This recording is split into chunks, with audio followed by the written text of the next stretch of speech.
name's Ienno. I'm one of the owners of Geralds Bar in Carlton North. I started in hospitality about 40 years ago.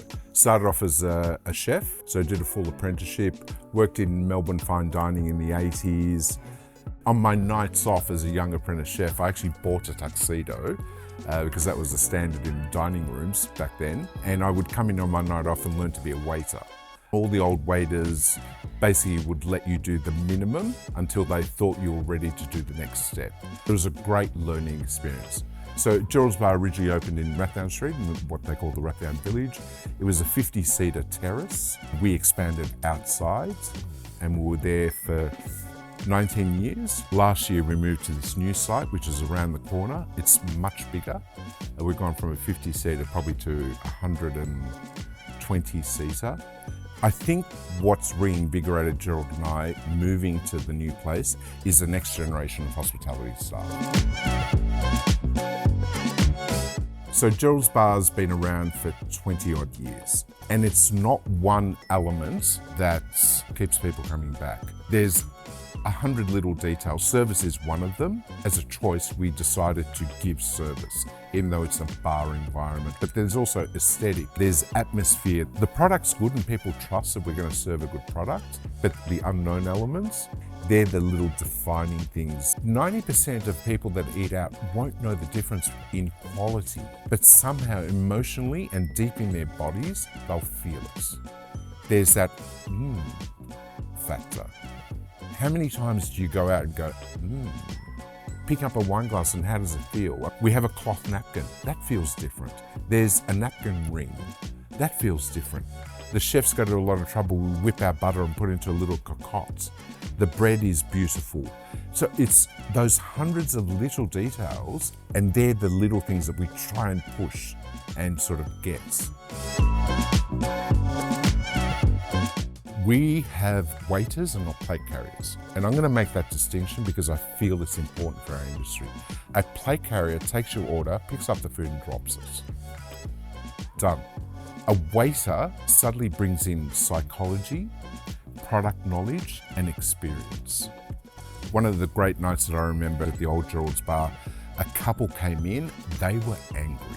Parking fine, something had gone on with their daughter, they were running late. So all these things before they walked in the door. The challenge for me was to either be an owner and go, listen, not my problem, or to turn that around. Exceptional service turns you around. When you sit somewhere and the service element of it makes you relax and enjoy, they're exceptional nights in hospitality.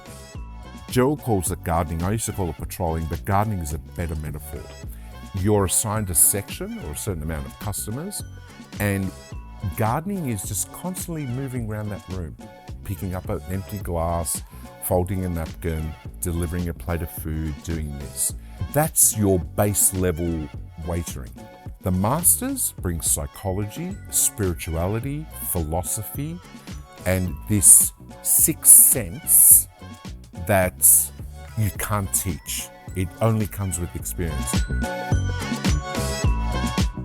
We're not one thing to everyone. You may sit at the bar and just have 2 martinis, and you may be in a hurry, so it's a quick, different kind of service. You may sit at the bar and you can feel that you want conversation, so we engage in that. Or you may sit at a table and want to be here for 2 hours, have a great bottle of wine, quite a few dishes and be a bit indulgent. So that's the improvisational quality of our service. That's where we become adaptable.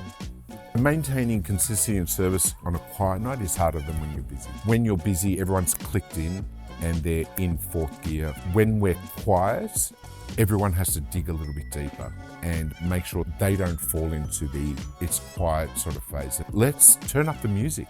Let's talk to people. Let's engage people. So if there's one person in that bar, they feel like, wow, I had a great night. Cities are lonely places and they are becoming more and more lonely. So hospitality is an important part of that. So we try and engage. Product knowledge is important. And yes, we'd love everyone to have great product knowledge, but that's a lifelong career. We have specialists that have more product knowledge in certain areas. So what we tell our young staff is don't bullshit. If you don't know, it's okay. Just say that you don't know and handball it to someone that does. The person feels more satisfied that they're getting what they need to know, and it's not a fluff. I've had some waiters work for him in the past, and I'm thinking of one person in particular who had more front than Myers and had great personality and had little no product knowledge. We'd have a wine briefing and go, oh, this wine's fruit driven.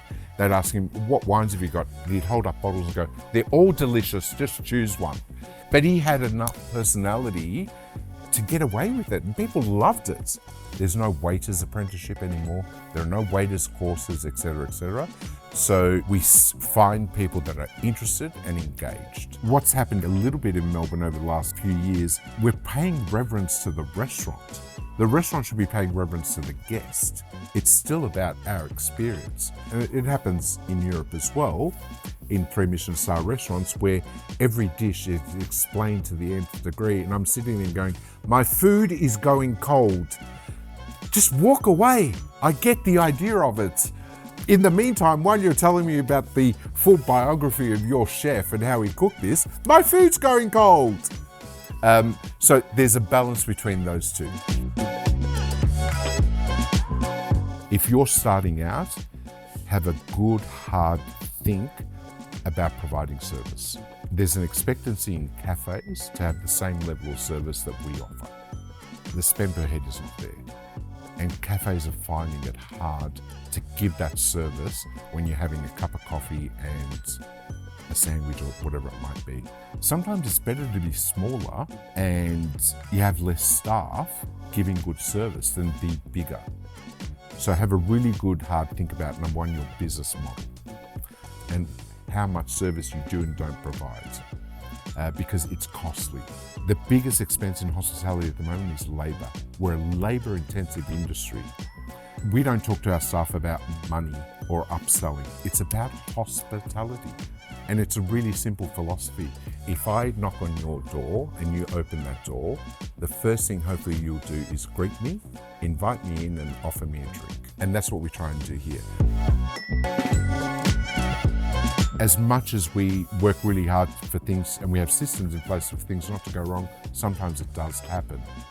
I think communication is the most important thing. People are fine with delays as long as they know. Being a nervous waiter and leaving the customer sitting there not knowing what the hell is going on with their food or drinks when it's been 15, 20 minutes is the worst case scenario. Let's communicate. That's the least we can do. Most people are understanding that sometimes these things happen. The best bit of hospitality I've ever experienced in my life was the first year we were in San Sebastian. It was cold, it was wet, it was late, and I was hungry. I walked around the corner, there was a little bar, I walked in and I said, do you still have food? He goes, the kitchen's closed. But he said, wait, I'm gonna make you some meatballs and some chips. We are friends to this day. That recognition from him that I just needed some comfort, bang, that's millions. And that's rare that people pick that up. Understanding where a person is at and then giving it to them, that's mastery. The most successful people in the world always fail. Don't be afraid of it. Be on top of it, be aware of it, keep garnering knowledge, understand who you are within that business, whether you're a fine dining, small cafe, hole in the wall, whatever that is, understand what you are. Be aware of growing too quickly. Stay with it. Just do it organically and with feeling, and be aware of your relationships outside that.